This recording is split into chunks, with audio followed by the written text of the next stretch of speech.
एक बार की बात है, चीन में एक महान जैन गुरु रहा करते थे। उनकी अपनी एक कुटिया थी जिसमें उनके अलावा रोजाना 2 शिष्य आते थे जो पास के बगीचे में घूमकर अपना ध्यान लगाते थे।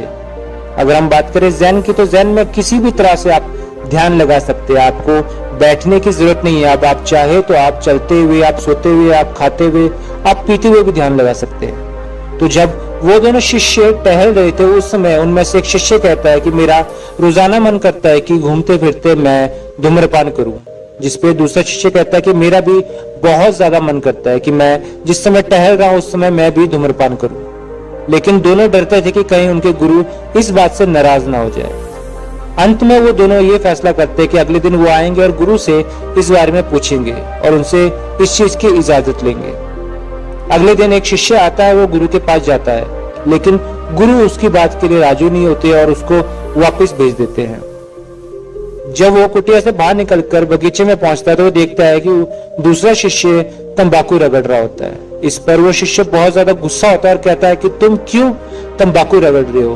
तुम्हें पता नहीं कि गुरु ने इस चीज के लिए इजाजत नहीं दी है, और अगर वो हमें धूम्रपान करता हुआ देख लेंगे तो हम पे गुस्सा होंगे।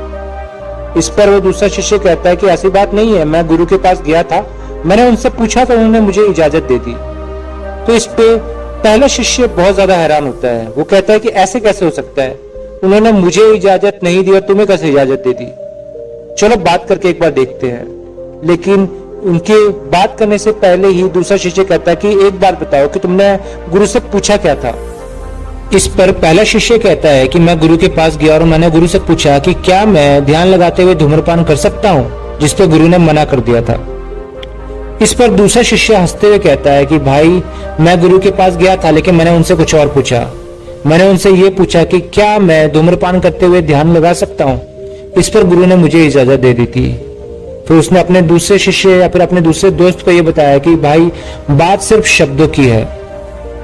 तुमने ध्यान लगाते हुए धूम्रपान करने के बारे में सोचा, इसका मतलब ये था कि तुम्हारा ध्यान नहीं है। लेकिन मैंने ये कहा कि मैं जिस समय धूम्रपान कर रहा हूँ उस समय भी ध्यान का यूज कर सकता हूँ क्या? जिसपे मेरे गुरु को ये लगा कि अपनी जिंदगी की दूसरी गतिविधियों में भी ये ध्यान लगाने में सक्षम हो सकता है, इसलिए उन्होंने मुझे इजाजत दे दी। तो दोस्तों, इस कहानी से हमें ये पता चलता है कि जिंदगी में किसी भी तरीके से हम ध्यान लगा सकते हैं, या फिर कहे तो हमारे शब्दों में बहुत बड़ी ताकत होती है।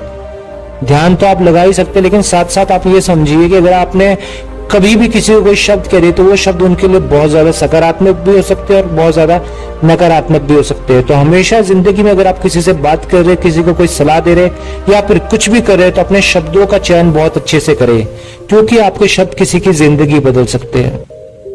मुझे उम्मीद है कि आज की कहानी आप लोग को अच्छी लगी होगी। अगर आपको ये वीडियो अच्छी लगी तो इसको लाइक जरूर करें। साथ ही साथ शब्दों की कीमत अगर आप अपने दोस्तों या जानकार लोगों को बताना चाहते हैं तो ये कहानी उनको जरूर शेयर करें। साथ ही साथ मैं ये कहना चाहूंगा कि अगर आप हमारी फ्यूचर में आने वाली वीडियोस को देखना चाहते हैं तो हमारे चैनल को सब्सक्राइब करें। साथ ही साथ बेल आइकन जरूर प्रेस करें, क्योंकि बेल आइकन प्रेस करने पे आप हमारे आने वाली अगली वीडियोस को जरूर देख पाएंगे। तब के लिए धन्यवाद।